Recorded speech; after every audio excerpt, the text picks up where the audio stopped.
Good morning student. Class fifth both medium Hindi व्याकरण अध्याय 1 भाषा और व्याकरण लैंग्वेज एंड ग्रामर। आज हम पढ़ेंगे हिंदी व्याकरण। अभ्यास कार्य। सबसे पहला आपको दिया गया है क सही विकल्प का चयन कीजिए। बोलते समय हम मुख से निकालते हैं। यहाँ दो ऑप्शन दिए हैं आपको, ध्वनियाँ और रचना। तो सही उत्तर है आपका ध्वनियाँ। दूसरा दिया है जो बोली जाए वह है। यहाँ पहला ऑप्शन दिया है भाषा, दूसरा दिया है भाव। तो सही उत्तर है आपका भाषा। तीसरा दिया है भाषा के ध्वनि चिन्ह जिस रूप में लिखे जाते हैं उसे कहते हैं। पहला ऑप्शन है लिपि और दूसरा है फारसी लिपि। तो सही उत्तर है आपका लिपि। चौथा है के 3 अंग माने जाते हैं। पहला ऑप्शन दिया है व्याकरण और दूसरा ऑप्शन दिया है लिपि। तो सही उत्तर है आपका व्याकरण। आगे देखिए, दूसरा दिया है आपको ख उपयुक्त शब्द चुनकर रिक्त स्थान भरिए। पहला दिया है हिंदी भाषा की लिपि है। यहाँ आपको दो ऑप्शन दिए हैं, देवनागरी और लिखित हैं। तो सही उत्तर है आपका देवनागरी। दूसरा देखिए, हमारे देश में भाषाएं बोली जाती है। रिक्त स्थान में आएगा अनेक। तीसरा देखो, व्याकरण हमें की शुद्धता का ज्ञान कराता है। यहाँ रिक्त स्थान में आएगा भाषा। चौथा है भाषा भावों और के आदान प्रदान का माध्यम है। यहाँ रिक्त स्थान में आएगा विचारों। पांचवा है बोलना हो या लिखना दोनों में काम आती है। यहाँ रिक्त स्थान में आएगा भाषा। छठा है एक भारतीय भाषा है।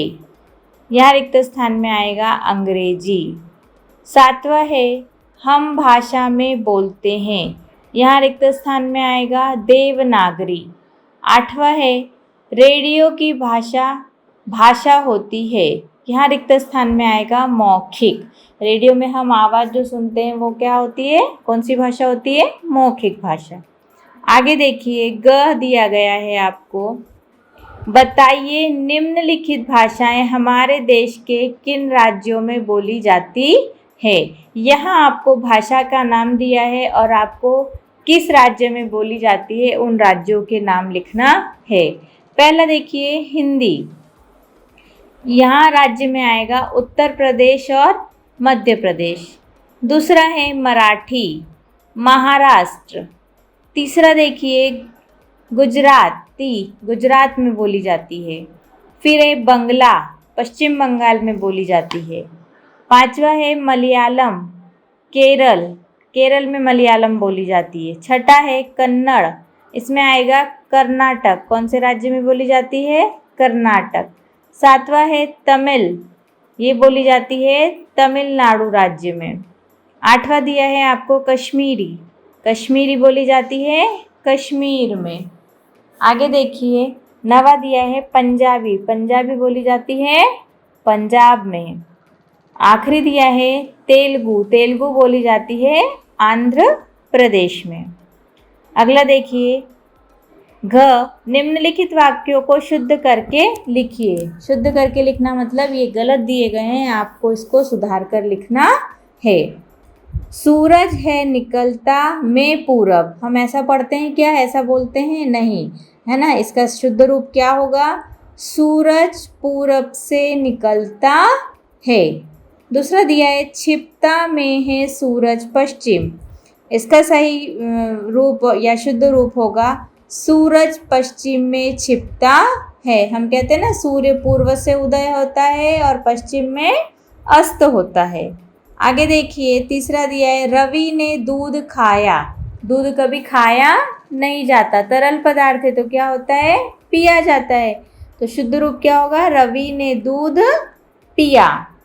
आगे दिया है लड़की जा रहा है, लड़की क्या है? स्त्रीलिंग है ना। और आगे जा रहा है तो इसका शुद्ध रूप क्या होगा? लड़की जा रही है। आगे देखिए, आपको दिया गया है न, निम्नलिखित प्रश्नों के उत्तर दीजिए।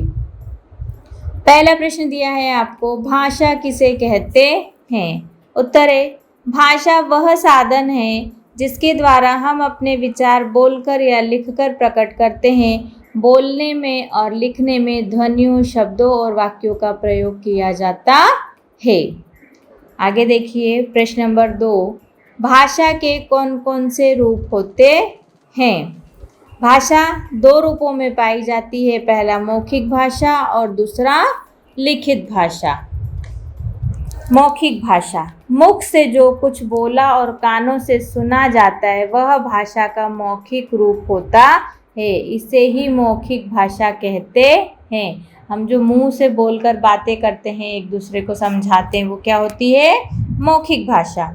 दूसरा है लिखित भाषा, जो कुछ लिखा और पढ़ा जाता है वह भाषा का लिखित रूप होता है, इसे ही लिखित भाषा कहते हैं। हम जो कॉपियों में लिखते हैं, पढ़ते हैं, कॉपियों में लिखा हुआ वो क्या होता है?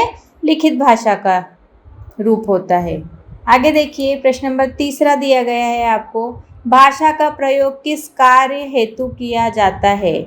उत्तर है, भाषा का प्रयोग विचार प्रकट करने के लिए किया जाता है या भाषा विचार प्रकट करने का साधन है। आगे देखिए चौथा दिया है आपको, लिपि किसे कहते हैं? भाषा के ध्वनि चिन्ह जिस रूप में लिखे जाते हैं उसे लिपि कहते हैं। ये आपको लिपियों के नाम दिए गए हैं, देवनागरी लिपि, रोमन लिपि, गुरुमुखी लिपि और फारसी लिपि। प्रश्न नंबर 5 देखिए, बोली किसे कहते हैं? क्षेत्रीय रूप में पाई जाने वाली भाषा बोली कहलाती है। प्रश्न नंबर 6 है, व्याकरण किसे कहते हैं? व्याकरण के कौन कौन से अंग हैं? उत्तर देखिए, व्याकरण वह शास्त्र है जो हमें किसी भाषा को शुद्ध रूप में लिखने या बोलने के नियमों का ज्ञान कराता है। व्याकरण के अंग, व्याकरण का संबंध भाषा से है। किसी भाषा को सीखने के लिए उसकी विभिन्न इकाइयों का अध्ययन किया जाता है। भाषा की मूल इकाई वर्ण है। वर्णों से शब्द तथा शब्दों से वाक्यों की रचना होती है। इस प्रकार व्याकरण के 3 अंग माने जाते हैं, पहला वर्ण विचार, दूसरा शब्द विचार और तीसरा वाक्य विचार। यहाँ आपका पाठ 1 हिंदी व्याकरण का समाप्त होता है। अब आप सब लोग इसे अपनी फेयर कॉपी में लिख